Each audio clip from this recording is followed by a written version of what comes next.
دین اسلام وہ واحد دین ہے جس کے بارے میں اگر کوئی کافر یا غیر مسلم یا اس سے نفرت کرنے والا شخص بھی پڑھنا اور تحقیق کرنا شروع کرتا ہے تو وہ آخر میں اللہ کی وحدانیت کو مانے بغیر نہیں رہ سکتا اور خود بخود اسلام کی سچائی کو مان کر اسلام کے دائرے میں داخل ہونا پسند کرتا ہے۔ اگر آپ یوٹیوب پر سرچ کریں تو آپ کو کئی ایسی مثالیں ملیں گی جس میں ان لوگوں نے اسلام قبول کیا جن کے دل میں اسلام کے لیے سب سے زیادہ نفرت تھی اور انہوں نے اپنے قلم تو اسلام کے مخالف مواد لکھنے کے لیے اٹھائے، لیکن آخر میں وہ خود ہی اسلام کی روشنی سے اپنے دلوں کو منور کر بیٹھے۔ اس کے پیچھے وجہ کیا ہے؟ اسلام میں ایسی کیا طاقت ہے جو آج کل کے ماڈرن ورلڈ میں بھی لوگوں کو اپنی طرف کھینچ لیتی ہے، اور اسلام ہمارے ماڈرن معاشرے کے لیے کیوں ضروری ہے؟ اس ویڈیو میں ہم ان تمام سوالوں کے جواب دینے کی کوشش کریں گے۔ ہماری ویڈیو کو اسکپ کیے بغیر آخر تک ضرور دیکھیے گا، کیونکہ ویڈیو میں ایسے انٹرسٹنگ فیکٹس آپ سے شیئر کریں گے جنہیں جان کر یقیناً آپ کے علم میں اضافہ ہوگا۔ دوستوں،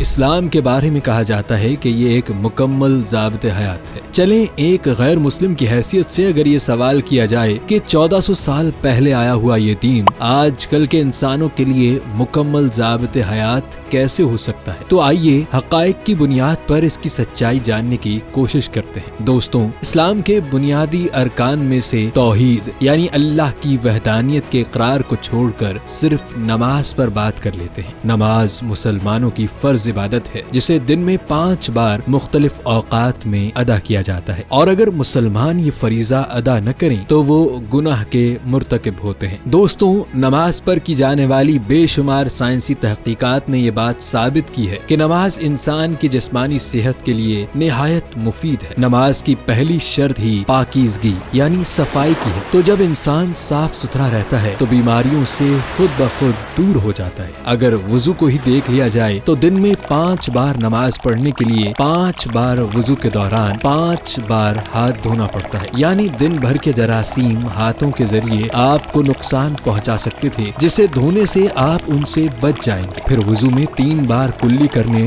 اور مسواک کا حکم ہے جس سے آپ کے منہ میں رہ جانے والے جراثیم سے آپ کو نجات ملے گی اور آپ معدے کی بیماریوں سے بچ سکیں گے۔ وضو کے دوران گردن کے پیچھے ہاتھ پھیر کر مسح کرنے کا حکم دیا گیا ہے۔ اس کے پیچھے بھی اللہ رب العزت کی حکمت ہے، کیونکہ ڈاکٹرز کے مطابق دماغ کی رگیں گردن کے پیچھے جمع ہو کر ایک بنچ بناتی ہیں اور پھر خون کو پورے جسم کی جانب سرکولیٹ کرتی ہیں۔ ڈاکٹرز کا کہنا ہے کہ اس حصے کو تر و تازہ رکھنا ضروری ہے۔ دن میں 5 بار وضو کے دوران اس حصے کو گیلا کرنے سے یہ رگیں نہ صرف تر و تازہ رہتی ہیں بلکہ دماغی قوت میں بھی اضافہ ہوتا ہے۔ سبحان اللہ دوستو، یہ تو صرف وضو کے بارے میں کی جانے والی ریسرچز کے چند حقائق جن سے انسانی صحت کو اتنا فائدہ پہنچتا ہے، تو ایسا کیسے ممکن ہو سکتا ہے کہ یہ محض اتفاق ہو کہ وضو کا ایسا طریقہ بتایا گیا ہو جس کا ہر رکن ادا کرنے سے انسانی جسم کو فائدہ حاصل ہو رہا ہو، اور وہ بھی آج سے 1400 سال پہلے بتائے ہوئے طریقہ کار سے، جبکہ یہ ریسرچز تو آج کل کے دور میں کی گئی ہیں۔ دوستوں، یقیناً ان حقائق کو جاننے کے بعد آپ کے ذہن میں بھی اللہ کی وحدانیت کا یقین پختہ ہوتا جا رہا ہوگا۔ اب آئیں نماز کی جانب، تو سائنسدانوں نے نماز کو بہترین ایکسرسائز قرار دیا ہے۔ یہاں بھی اللہ رب العزت نے اپنی عبادت کو نہ صرف روحانی بلکہ انسان کے جسمانی فائدے سے منسلک کر دیا۔ روحانی فائدوں سے تو بہت سے مسلمان واقف ہیں، اس لیے ہم صرف ان جسمانی فائدوں کی بات کریں گے جو آج خود سائنس ثابت ہوتا دیکھ رہی ہے۔ دوستوں، وہ تمام پوزیشنز جو یوگا میں بتائی جاتی ہیں ان میں اکثر نماز کے ارکان سے ملتی جلتی ہے۔ نماز جہاں بیرونی اعضاء کی خوبصورتی اور خوشنمائی میں اضافہ کرتی ہے، ایسے ہی اندرونی اعضاء کے لیے بھی فائدہ مند ہے، جس میں دل، گردے، جگر، پھیپھڑے، دماغ، آنتیں، معدہ، ریڑھ کی ہڈی، گردن، سینہ اور تمام جسم کے گلینڈرز کی نشو و نما بھی کرتی ہے۔ پوری رات سونے کی وجہ سے انسان کے جسم کے اعضاء سست ہو جاتے ہیں، بلکہ خون کی حرکت میں بھی کمی واقع ہو جاتی ہے۔ نماز فجر صبح سویرے پڑھنے سے انسان کی چستی اور توانائی میں اضافہ ہوتا ہے۔ پھر طویل کام کاج کے بعد تھکن اور پریشانی کو دور کرنے کے لیے ظہر کی نماز کا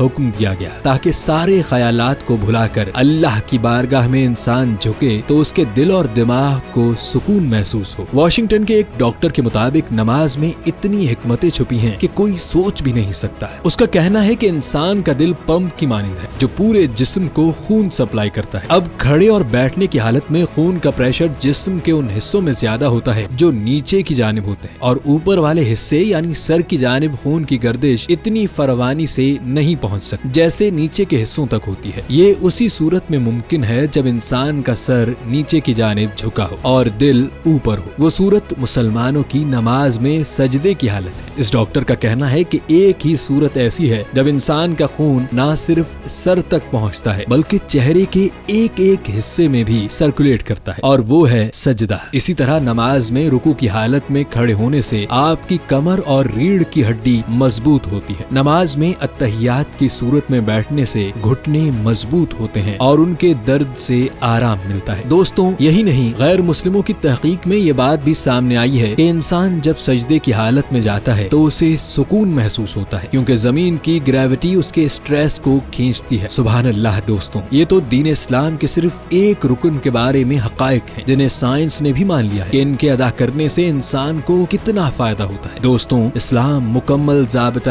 حیات اس لیے ہے کہ اسلام درس دیتا ہے محبت، بھائی چارے، برابری کا۔ اسلام وہ واحد دین ہے جس میں رنگ و نسل کی بنیاد پر کسی کو کسی پر برتری حاصل نہیں ہے۔ اسلام میں زکوٰۃ کو بنیادی رکن اس لیے رکھا گیا کہ معاشرے میں دولت کی منصفانہ تقسیم ممکن ہو سکے۔ یہ امیروں کی دولت کو غریبوں تک پہنچانے کا ذریعہ ہے۔ دوستوں، اسلام میں جھوٹ اور کرپشن کی سخت ممانعت کی گئی ہے، جس اصول کو آج کل بہت سی غیر مسلم ریاستوں میں بھی اپنایا جاتا ہے۔ اسلام میں عدل و انصاف کے ساتھ فیصلے کرنے کا حکم دیا گیا ہے، چاہے سامنے والا مجرم آپ کا اپنا رشتہ دار ہی کیوں نہ ہو۔ اسلام میں رحم دلی کا درس دیا گیا ہے، جس کی مثال خود نبی کریم صلی اللہ علیہ وآلہ وسلم نے بہت سے مواقع پر رحم دلی کا مظاہرہ کر کے قائم کی۔ دوستوں، اسلام میں والدین، بہن بھائیوں، رشتہ داروں، پڑوسیوں، دوستوں، دشمنوں، یہاں تک کہ جانوروں کے حقوق اور ان کے ساتھ برتاؤ کا طریقہ تک بتایا گیا، جس کی مثال کسی اور مذہب میں نہیں ملتی۔ دوستوں، آج مغربی معاشرے کے لوگ انہی خوبیوں کی وجہ سے